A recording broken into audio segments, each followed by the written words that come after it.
Hello, I'm doctor Aruna Moparthi, running Meenakshi test tube baby centre, Kothapeta, గుంటూరులో bus stand దగ్గర.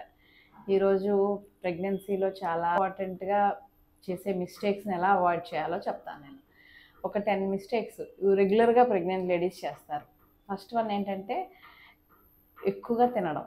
ఎక్కువగా తిన్నాము, చాలా తినాలి, చాలా తినాలి, అంత తినాలి, ఇంత తినాలి అని అమ్మోళ్ళు ఎక్కువ పెడుతున్నారు, హస్బెండ్ ఎక్కువ ఫోర్స్ చేస్తున్నారు, అత్తగారు పెడుతున్నారని.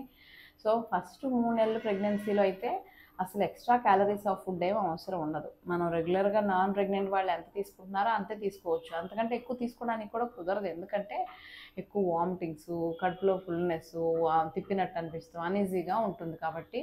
సో నార్మల్ ఇండివిజువల్ ఎంత తీసుకుంటున్నారో అంత డైట్ తీసుకుంటే ఫస్ట్ 3 నెలలు సరిపోతుంది. సో ఫస్ట్ 3 నెలల తర్వాత ఒక 300-400 క్యాలరీస్ ఆఫ్ ఫుడ్ ఎక్స్ట్రా తీసుకోవాల్సి వస్తుంది. అప్పటికి వామిటింగ్ సెన్సేషన్ అంతా తగ్గిపోతుంది కాబట్టి 300 క్యాలరీస్ ఆఫ్ ఫుడ్ ఎక్స్ట్రా తీసుకోవచ్చు. లైక్ మనకి ఏమన్నా 2 ఫ్రూట్స్ ఎక్స్ట్రా కానీ, 2 జామకాయలు, లేకపోతే 2 వాల్నట్స్, బాదం పప్పులు, ఇలాంటి ఏమైనా డ్రై ఫ్రూట్స్ ఇలాంటివి తీసుకుంటే ఒక 300-400 క్యాలరీస్ ఆఫ్ ఫుడ్ ఎక్స్ట్రా అవుతుంది. ఎగ్స్, పాలు, ఆకుకూరలు, ప్రతిరోజు ఫుడ్లో ఆకుకూరలు ఉండేటట్టు చూసుకోవడం మంచిది. యాంటీ ఆక్సిడెంట్స్, ఐరన్, ఫోలేట్ అన్నీ ఎక్కువ ఉంటాయి ఆకుకూరల్లో. సో ప్రతిరోజు ఆకుకూరలు ఎక్కువగా తీసుకునేటట్టు ఉంటే చాలు. అండ్ ఇంకో కామన్గా మిస్టేక్ చేసేది ఏంటంటే ఫుల్గా తినడం. మన స్టమక్లో ఎంత పడుతుందో దాంట్లో 1/3 ఆఫ్ ఫుడ్డే తినాలి. సో 1/3 ఆఫ్ ఫుడ్ తిని ఇంక మిగిలింది కొంచెం ఖాళీగా ఉంచుకోవడం వల్ల ఫ్రీగా ఉంటుంది, ఈజీగా డైజెస్ట్ అవుతుంది, ఆయాసం రాకుండా ఇబ్బంది. ఎక్కువ ఫుల్గా తినేస్తే ఊపిరాడక బ్రెత్లెస్ అయిపోతారు, అన్ఈజీగా ఉంటుంది. సో దానికన్నా 1/3 ఆఫ్ ఫుడ్ ఇప్పుడు తిని మళ్ళీ 2-3 అవర్స్ అయిపోయిన తర్వాత ఇంకొక స్ప్లిట్ మీల్ ఇంకొంచెం ఏమైనా తీసుకొని మళ్ళీ 2-3 అవర్స్ అయిన అలాగా షార్ట్ ఇంటర్వెల్స్లో స్మాల్ మీల్ తీసుకోవడం అనేది ప్రెగ్నెన్సీ వాళ్ళకి చాలా మంచిది. ఇంకొకటి ఈ ఫుడ్ తర్వాత ఇంపార్టెంట్ ఏంటంటే అవాయిడ్ చేయాల్సిన విషయం ఎక్సర్సైజెస్ కూడా స్ట్రెన్యూస్ ఎక్సర్సైజెస్ చేయకూడదు. వర్కౌట్ చేయాలి, నాకు అలవాటు, నేను చేయకపోతే కష్టం కాదు. ఫస్ట్ మీ గైనకాలజిస్ట్ని కలిసి స్కాన్ చేయించేసుకొని ఆ ప్లసెంటా అనేది ఇంపార్టెంట్. ప్రెగ్నెన్సీలో ప్లసెంటా పొజిషన్లో ఉందా, కిందకి ఏమన్నా ఉందా అని చూసుకొని, ఒకవేళ ప్లసెంటా పొజిషన్లోనే నార్మల్గా ఉందనుకోండి, చిన్న చిన్న యోగాలు, మెడిటేషన్లు, ఇంట్లో బయట తిరిగే వాకింగ్లు అలాంటివి చేసుకోవాలి.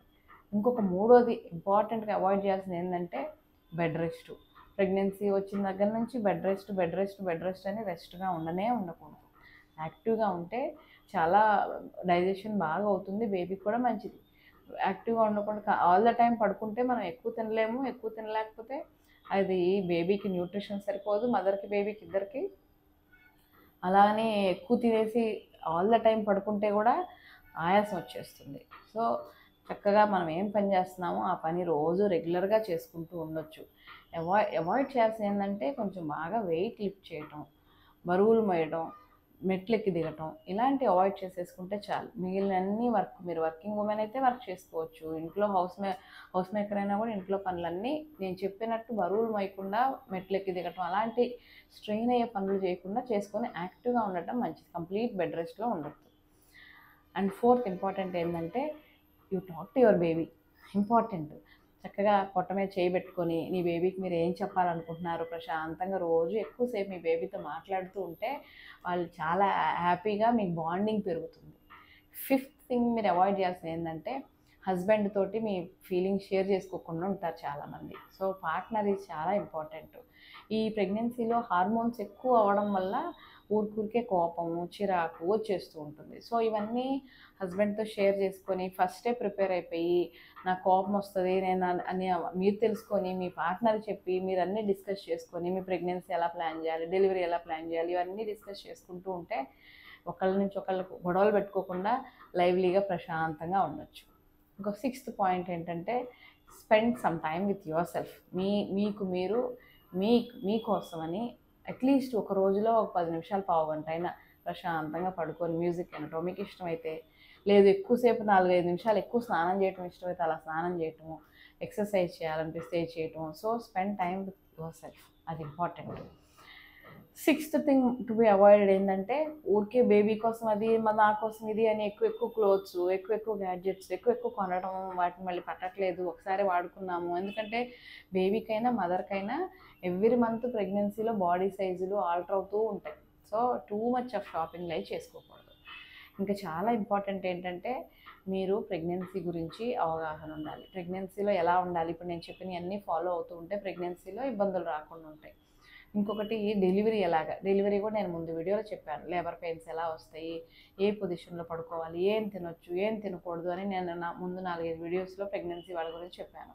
సో ప్రెగ్నెన్సీ వాళ్ళ గురించి, డెలివరీ గురించి ఇవన్నీ ముందే మైండ్లో మనకి తెలుసుంటే సడన్గా భయం వేసి టెన్షన్ పడి ప్రిపేర్ అవ్వకుండా ఇబ్బంది పడే కన్నా వాటన్నిటిని అవాయిడ్ చేసుకోవచ్చు. Most important 10th important problem ఏంటంటే బ్రెస్ట్ ఫీడింగ్. బేబీని ఏదో వచ్చాము డెలివరీ అయ్యాము బేబీ పాలు తాగుతుందలే కాదు. So you have to prepare your self. మనం చక్కగా బేబీకి డెలివరీ అవ్వగానే ఎలా ఫీడింగ్ ఇవ్వాలి, ఏ పొజిషన్స్లో ఇవ్వాలి అని మీకు గైనకాలజిస్ట్ని చేసి అడిగి తెలుసుకోవచ్చు. లేదంటే మీరు ఏమైనా బుక్స్ చదువుకోనో లేకపోతే వీడియోస్ చూసైనా తెలుసుకోవచ్చు. ఇలాగా ప్రెగ్నెన్సీ, త్రూ అవుట్ ప్రెగ్నెన్సీ ఎలా ఉండాలి, బేబీ డెలివరీ అయిన తర్వాత బేబీని ఎలా కేర్ చేసి ఫీడింగ్ ఇవ్వాలి అనేది తెలుసుకొని చక్కగా బేబీకి రోజు ఫీడింగ్ ఇస్తే మీ మదర్హుడ్ చాలా హ్యాపీగా, సేఫ్గా, మీ జర్నీ చాలా ఆనందంగా సాగుతుంది. Okay viewers, like, share and subscribe the video if you like the information. Bye.